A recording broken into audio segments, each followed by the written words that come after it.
Социалистік Қазақстан газетінің 79 жыл 7 август күнгі нөміріне шолу. Бірақ деп жазып қойыптын, бірақ қай жерден кеткені белгісіз. Егін жайдан ескен леп дейді. Егін орудың нағыз қызған кезі, егін орағында әр сағат қымбат дейді. Бұл жерде міне диқандардың сурет жазылған, жарияланған. Алматы облысы дейді. Жамбыл ауданындағы Берікті совхозы дейді.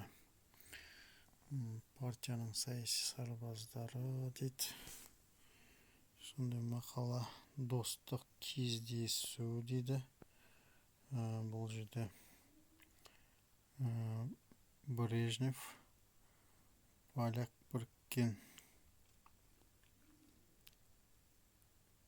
жұмысшы партиясы орталық комитетінің бірінші секретары Герекпен кездесті дейді. Міне суреттері төмендегідей. Міне Брежнев атамыз бақытты, 79 жыл, 3 жылдан кейін 82 жылы қайтыс болғанын білеміз. Қарағанды облыстық партия комитетінің пленумы дейді. Бұл бірінші бет. Енді екінші бетке көшеміз. Коммунистер белсенділігі деген мақала. Екінші бет. Қоғамдық малға ол жем шөп дейді. Яғни жаздың кезінде жаңа совхоз колхоздар жаз бойы жаңа шөптерін жинап қысқа дайындалады. Мысалы мына суретте Көкшетау облыстық мемлекеттік ауыл шаруашылық тәжірибе станциясы механизаторлар дейді. Төменде міне шөп жинап жатқан жерден сурет түсірілген. Төмен жағында сылбырлық басым дейді. Дабыл қағамыз, шұғыл шара керек дейді. Міне Семей облысы бойынша Социалистік Қазақстан газетінің аудандағы тілшілер постының жетекшісі дейді. Семей облысы Мақаншы ауданы дейді. Яғни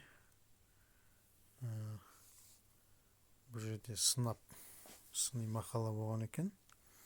Биыл жылдағы қарағанда Мақаншы ауданына табиғи көп шөп шығымы да жақсы. Соған орай шөп шығу науқаны басталғанда аудан пішеншілер көтеріңкі социалистік міндетті қабылдады дейді.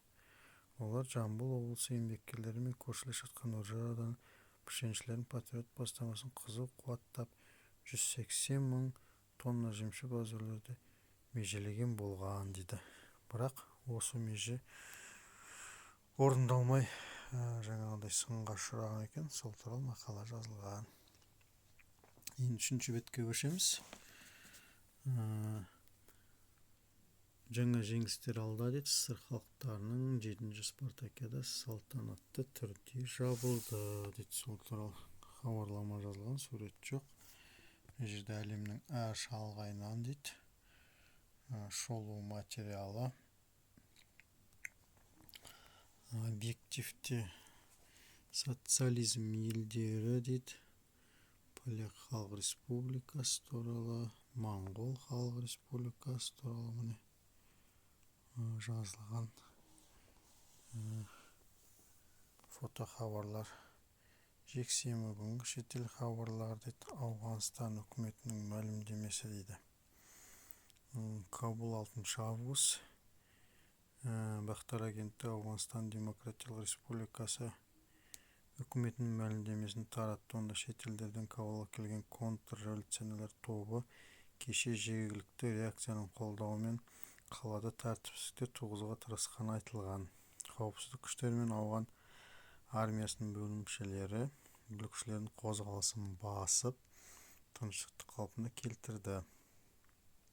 Ауған Демократиялық Республикасының үкіметі делінген мәлімдемеде контрреволюционерлерді талқандауға белсенді көмек пен қолдау көрсеткен қаланың барлық тұрғындарына зор ризалық білдіреді және олар топтасқандығы мен бірлігін бұрынғыдан да күшейте түсуге шақырады дейді. Яғни 79 жылы апрель революциясы болған. Бұл әрине кеңес үкіметінің қолдауымен болған революция болған еді. Соған байланысты ол елде жаңағы тыныштық кетіп, соғыс басталардың алдындағы жағдай ғой. Осы 79 жылы желтоқсан айында кеңес әскері Ауғанстанға кірген болатын. Оғанда бірнеше айлар қалған кез мектеп оқушылары селоға дейді. Ақтөбе облысы Қарғалы совхоз Ошын карта өндіретін Ақтөбе облысындағы іргелі шаруашылықтардың бірі. Совхоз коллектив жыл сайын дерлік ағаштан жоғары өнім алып келеді дейді.